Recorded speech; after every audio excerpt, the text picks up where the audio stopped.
Coming to you live from the Business RadioX studio, it's Franchise Marketing Radio, brought to you by IDS, an award-winning digital marketing agency that delivers integrated marketing solutions for franchisors, franchisees, and franchise development teams. Learn why over 75 brands depend on IDS's team of dedicated marketers and client service professionals to deliver a strong ROI on their marketing investment. Go to idsfranchisemarketing.com for a complimentary digital audit and consultation. Welcome back, everybody, to another episode of Franchise Marketing Radio. I'm your host, Rob Ganley, and I have another great guest. I say that every time, but I'm excited to talk to Alan Rogers. He is the Vice President of Organizational Learning and Development at FSC Franchise Company, and they actually have multiple brands. So I'm going to let Alan talk a little bit about how he wound up there and a little bit about the brands they support. Alan, welcome to the show. Yeah. Hey, thanks, Rob. Really excited about being here. So thanks for having me on. You got it. You got it. So tell us a little bit about your background. How did you wind up right here? It sounds like an amazing opportunity and some great brands you're working with. So tell me a little bit more. Yeah, really excited about the current opportunity I'm in and the company and the team that I work with. Really great leadership and a very strong leadership team here at FSC Franchising. And as you mentioned, we have a couple of brands that we work with, which are Brady's and the Brass Tap craft beer bar. Great concepts, both of them. A little bit different, so it's really interesting to work on both sides of that. But where I actually got my start was actually on the franchise side of the business. I started off in high school as an hourly employee with McDonald's. And shortly before I graduated, I was a shift manager. And then as I was going to college, I got promoted to store manager. And I worked for a small franchisee. So they had 4 restaurants, and the daughter was the supervisor. So after being store manager for about 4 or 5 years, I was like, these guys are never going to fire their daughter. So if I want to move up, I gotta go somewhere else. So I went into actually retail management and held some different store level and GM management positions with Toys R Us and Target. And then McDonald's called back, and actually it's McDonald Corporation. The daughter of the franchisee I used to work for had bought a store, and she had recommended me as a franchise business consultant to them. They were hiring in the Atlanta market, and they called, and I always thought that was the coolest job in the world, was to go around to multiple stores and help teams be successful and help independent business owners, franchisees be successful. And, so I went to McDonald's as a franchise consultant. And actually, you interviewed one of my franchise support teammates just a few weeks ago, Tara Riley, president of Fresh Coat Painters. Her and I were actually on the same franchise consultant team. Yeah, she was a great mentor for me when I started in that position. She had a similar career path where she worked her way through school and went into corporate McDonald's there. So was supporting that. Also did company operations for them, some franchise leadership operational positions, and then went actually to Huddle House Corporation, and there spent about 10 years in training and ops services. So my last position before coming here, I was Senior Director of Training and Ops Services at Huddle House Corporation. Had this great opportunity come on with FSC franchising, and took the position, and really excited about it, and have a great team. It's amazing the support that we provide franchisees here, and that's something that really, when I was going through the process of talking to the leadership team, I was so impressed with their single focus on making sure that we have 100% franchisee success. And just a world-class leadership team here. Yeah. Yeah. No, I love hearing that too. I mean, it's one of the reasons I love doing this show is just because I love the industry and I love the idea, people first, like we talked earlier. The fact is that everybody wins if everybody wins. And that's the focus, right? The focus has to be the franchisee and the local operators. But with McDonald's in your background, I think I read that they had a fully automated restaurant in Texas. But, amazing innovators, whether you like the food or not is another thing, but what a great business and model and investment. So just like yours. So I was thinking when you said it's a great opportunity for you, I thought, well, it's a great opportunity for these guys to have you. Because, obviously, getting to that level of efficiency, it's never really stops because as you grow or grow faster or have new opportunities, right, to expand, you're always being challenged to keep that standard up, right? To keep the same quality that you always did. And so coming from your background, and I know your focus is a lot on education with this role, tell me a little bit about what sets you guys apart, right? The brands that you're currently representing or that are part of the company.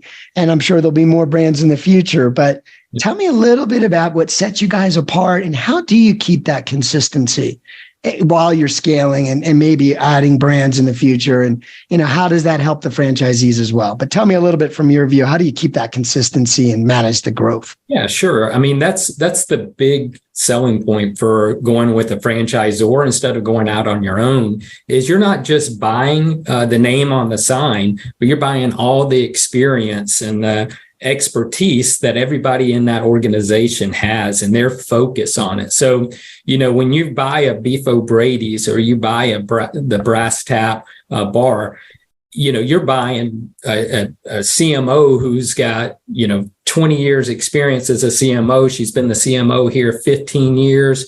You've got the CFO that's been here 8 years, been a CFO for 18 years. Our CEO has been here 13 years. I've been in the industry, 30 plus years. So you're buying all that expertise there as well. And then, we own our own restaurants too. So we've got, over 30 of our own restaurants. So we have an understanding of the struggles that a restaurant has. So we're not just, selling a concept to people.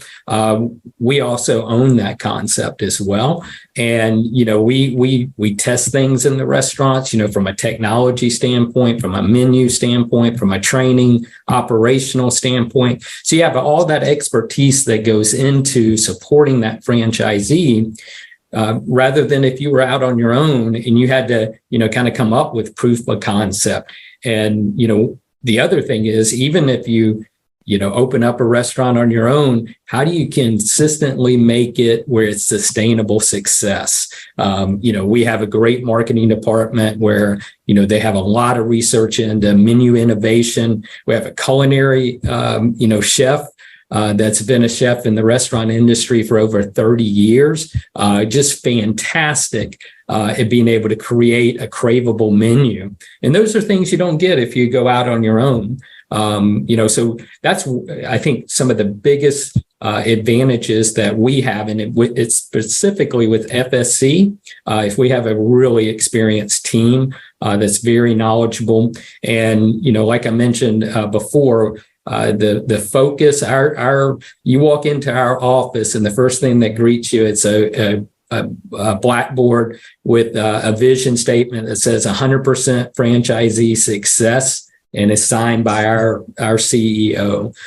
So that's one of the things I think that really separates us too, is that, we're not just out for, selling more and more restaurants. We want every restaurant we sell and every person we sell to be successful. And that's something that really spoke to me when I was going through the process there. So I think those are things that separate us, as well as just the concepts. You've got Beef O'Brady's, which is like a family sports bar. So dad can get a beer, mom can get a glass of wine if she wants, and the kids can be around. We've got some games in there, really fun environment for the family. It's been around. We're going on our 38th year. right now. So this is our 38 years it's been around. So proof of concept done 38 times. And then the Brass Tap, was founded by three guys. They wanted to create the ultimate craft beer bar experience. And, we started franchising that out in 2012. And, it's growing. It's a great growth vehicle, but it's a bar. It's got craft beer. You've got anywhere from 45 to 60 taps, but you got full liquor, beer, wine there, and a great craveable menu there too. So different concept, really exciting vibe, and a great place if you get off work and you want to take your team to celebrate something. That's actually how I got introduced to Brass Tap. There was one in Atlanta, and I took my training team from my previous job there and was like, "Wow, this is a really cool concept." And then got contacted by him, and I was excited about it. Yeah, no, it's funny. You're looking through your lens of being a guy that worked at McDonald's and in the franchise industry. So whenever you walk into one, I'm sure you're like observing and paying attention. For you to be impressed, that says something, right? So they've done some good stuff here. Yeah, but and that experience, right? And we talk a lot about marketing on the show here. But that experience is really the product. Like if you can just leave with that experience, if your guests leave with that experience, you just marketed the product, right? They're going to keep talking about it. They're going to repeat and come back. That's what you want. So that's amazing. But tell me, listen, obviously a lot's been going on in the economy. All of us went through a period in the early part of the decade here with COVID. Oh, yeah. And, no doubt you guys, and I spoke to some of you, I believe I spoke to someone at your brand back in 2020. But it was challenging for anybody that was in certain industries, well, any industry really. But obviously you had to innovate, you had to overcome. Being in a franchise brand allows you to do that as a business owner, to have that network behind you, have everybody working on the same problem at the same time. Right. We saw amazing innovations in that time frame. And now here we are, fast forward to now, and we hear stories about labor being challenging, to get staff in place. And here you are running training and education. I'm sure hiring and getting the best team in place is a big part of what you think about and deal with. Tell me how you guys are dealing with just the global challenges that everybody deals with the economy, and then how do you take the education and make sure those local operators have the best teams? Like how does that work? Yeah, that is definitely the biggest struggle. I think all overall in the restaurant industry is definitely people, staffing. You have a younger workforce now than you ever did before. You have less experience. You probably have less people. And so you really got to get innovative with how you train. One of the things I read an article and a study a couple of months ago that talked about that 80% of the traffic on the internet is video. And so, we've really embraced video with our training. And then one of the things that probably made a bigger comeback in the pandemic than bourbon was QR codes. You everywhere you went, there was QR codes for everything. And so we've taken that technology too. And, we're assigning QR codes to training videos where we take and we film an expert, our back of the house manager of training, our manager of beer training, and we'll film them making a perfect cocktail, or we'll film them making a perfect burger. And we embed that video into a QR code. We put it on training material that we can put right at the point of production so that people nowadays, they're getting all their learning and information from, Instagram Reels, TikTok. So they go on, they're used to scanning and being able to watch that. And so, we've got it where they can go on and watch an expert make the product perfectly. Right when we time lapse that down, because you got to capture people's attention really quick. So we want everything to be, less than a minute, preferably 30 to 45 seconds. We put some text overlay because kitchen environment's noisy.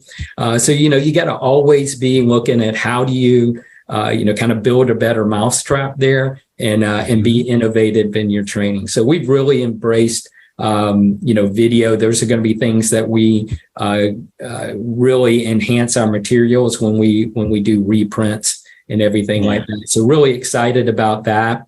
We have an LMS system that has an app.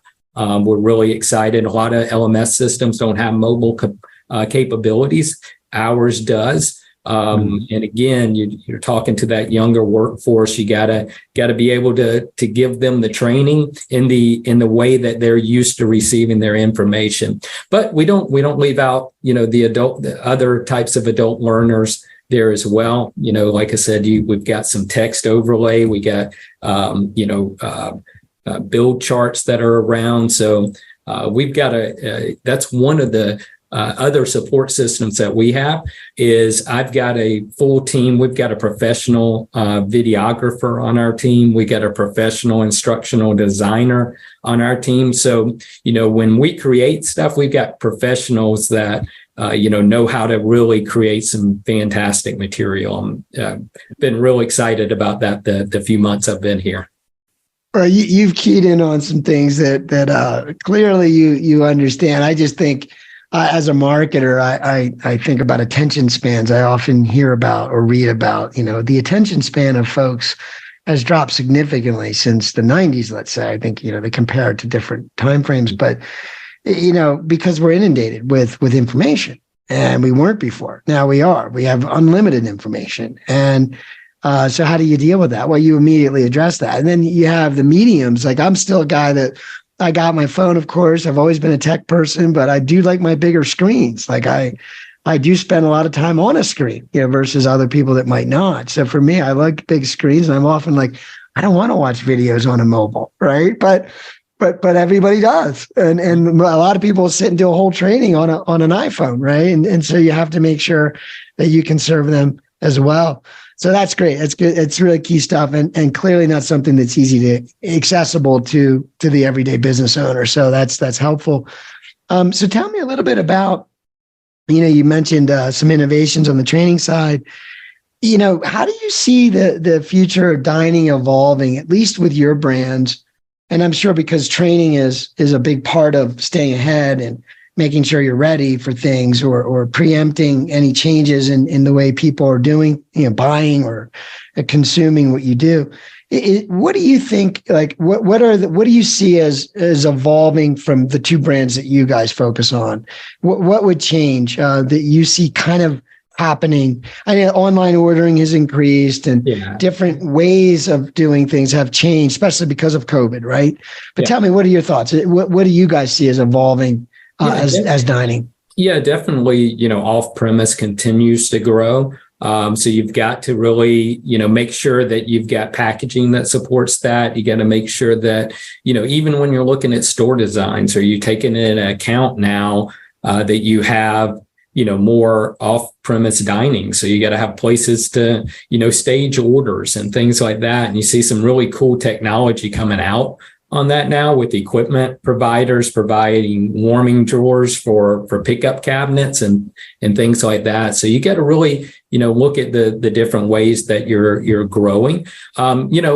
I think you're going to still always have that. You need that personal relationship and that interaction too. So one of the things on training that we really want to make sure is, hey, when we do have people come in, let's build that connection. Let's build that relationship so that people come back. A lot of times nowadays, people are starved for that. Remote work is up a lot more. And so they don't have the interactions they used to. So, when they come in, we might be the only person that they've seen that day. They're getting off a 8-hour shift and coming in, but that 8-hour shift was at home on a computer. So they need that interaction. They need to be able to have a great time out and be in a great environment. So, one, we do want to make sure we're addressing, things like, off premise and third party delivery. But we also want to make sure that we're really supporting that engagement and that interaction with the guest there as well. Yeah. Because like I had touched on earlier, and a lot of times when I'm speaking with folks like you, we talk a lot about, like, if it is a restaurant concept of some sort, and there's different, obviously, kinds of restaurants, but it is about an experience, and it is about the quality of the food, right? And because, if that's good, like you said, you're right. Everybody, we prefer, like I do spend a lot of time virtually, and I do have my ways of visiting certain businesses that I like. Right. Whether it's a grocery store or it's a restaurant or it's a store, like sporting goods or something, I like the interaction. Right. And that'll never stop as long as we're all humans. Right. Yeah. And I think it's something now that means even more now than ever, because it's like, we used to just think of it as, well, of course, that's just the way life is. We always interact, right? We go to work, we do this. But see, now it is an experience. I go specifically because I want that interaction with other people. And so if you treat me really well, then I feel really good. And that's sort of the marketing. And now I'm going to go and I'm going to come back more often. I'm going to tell my friends, I'm going to bring people back. It might be business oriented. I might, do catering, who knows? But it is a lot about the experience and the quality of the food. So tell me a little bit about, I know we live in a world now, especially with the younger generations coming up. People are conscious of how you source ingredients and how you go about, putting your dishes together and all that. How do you guys approach that in terms of just making sure, hey, the food is at a standard that this is our standard and it needs to stay that way? So how do you maintain that? And what goes into that? Yeah, so we have a culinary department that has, we have a great chef with tons of experience. We've got, an assistant chef there as well. We have a full purchasing department that makes sure that we're sourcing and can source throughout our distribution centers, because we're throughout the country, obviously. We're out west, we're all the way to California, Georgia, Florida, everywhere in between. So we've got to make sure that when we do look at products, that we're thoughtful in, are we going to be able to source that product in all of our distribution centers, and that all of our stores will be able to get those products. So our culinary team works with marketing, with purchasing on that. I also have somebody off of my team that works with them to make sure too that we can execute that flawlessly in the restaurant. So, we want to make sure that we don't stifle any kind of creativity or anything like that, because that's something that really drives guest transactions, is craveability into a menu, but you got to be able to execute it. And so we've got a great partner in our chef and our culinary team that our trainer, our lead back of the house training manager, he works with them from ideation. So when they're first starting to look at a product that they're going to present to our leadership team, to our franchise advisory council, we're working with them early on to make sure that we can execute those products in the store flawlessly. And we're also working with purchasing to make sure we can get those materials sourced and don't have to pull some kind of promotion early because, hey, it was successful and we ran out of it. We're too successful. Yeah. I was going to say you don't want it to be too successful, right? That's you got to be ready for the floodgates to open.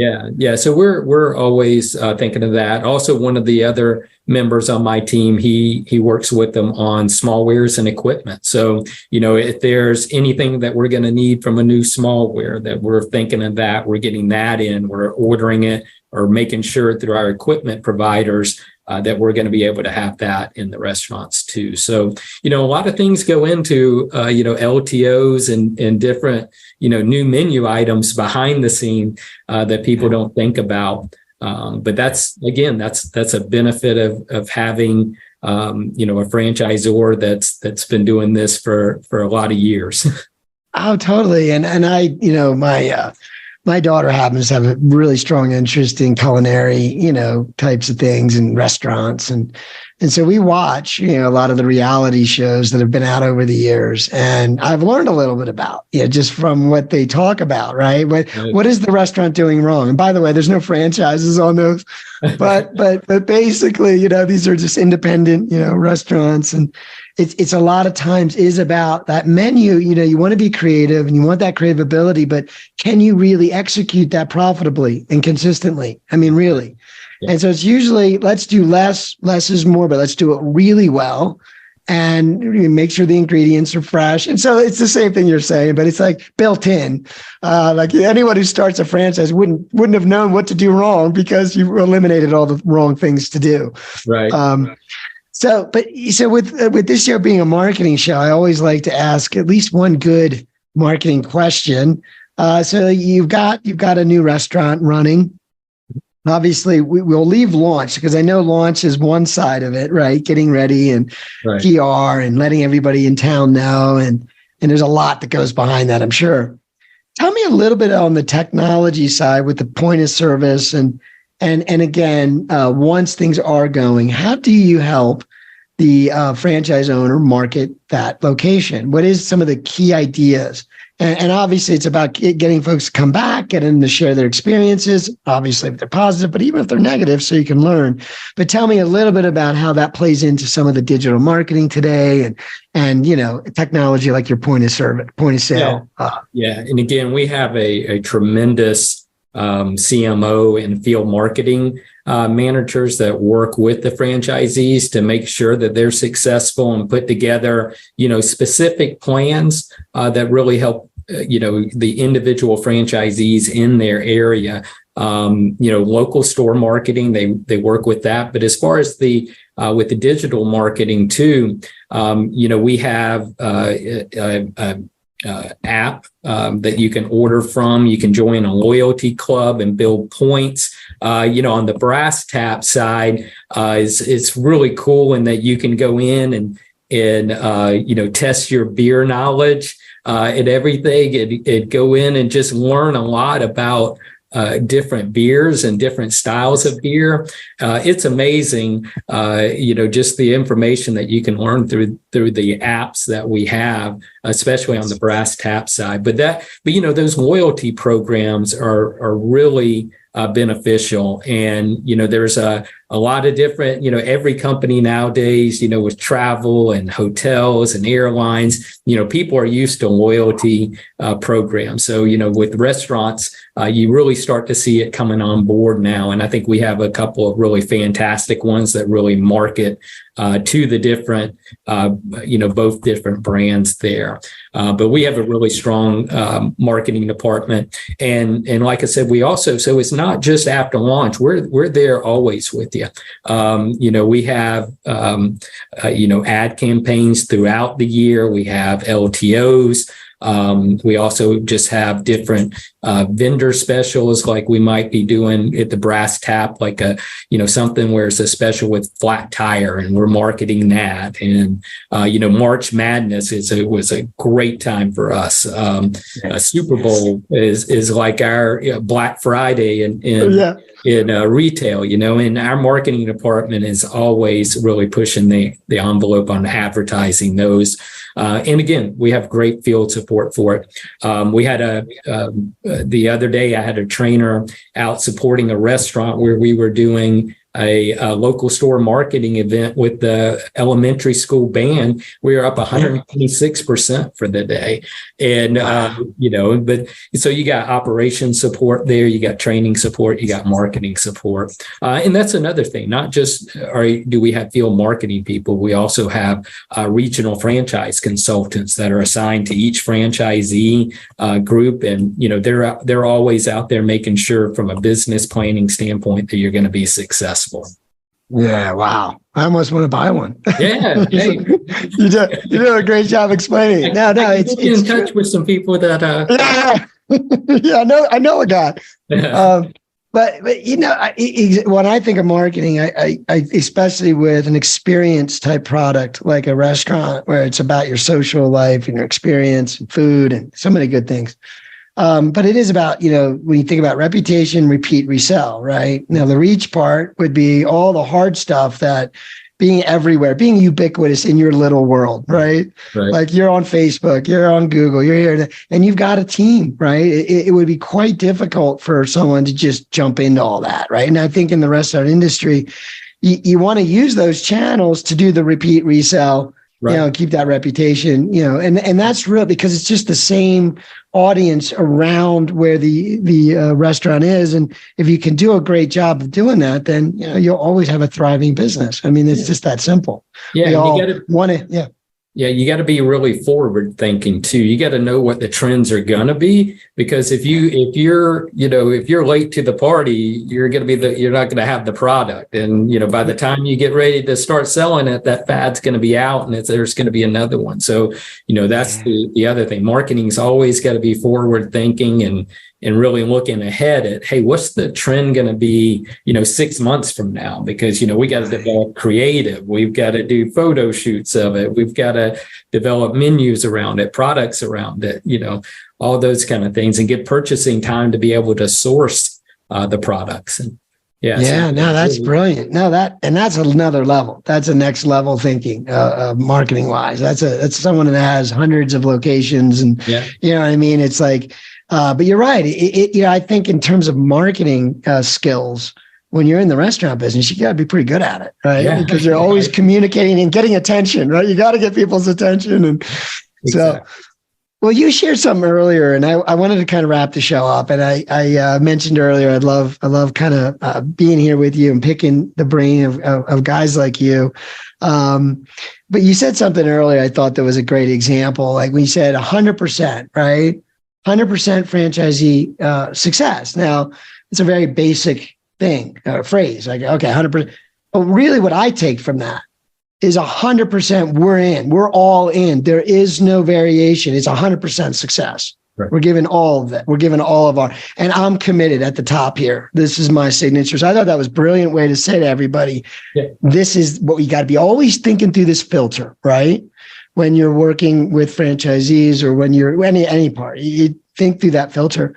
But is there anything as a leader in your world, in the education side of the business and running the teams that do that, is there anything that, or even in training or in teaching, that you have felt that is a key principle or idea that has just helped you be better at that or help others learn faster or whatever you want to share? But I just wanted to ask you. Yeah, I think it's always be developing people and be a mentor to people. I think the success I had has always been either from it's kind of a dual. It's that I've always had somebody that's been mentoring me to be better, but also I've always had great people around me. And you know, when the way I got into training was when I was in operations, because the early part of my career was always operations, whether it was company ops, franchise ops. But the way that I was successful was by training and developing people. And that's how I got into training. Was eventually leadership started saying, hey, you know, that he really developed some great teams and great people and great programs.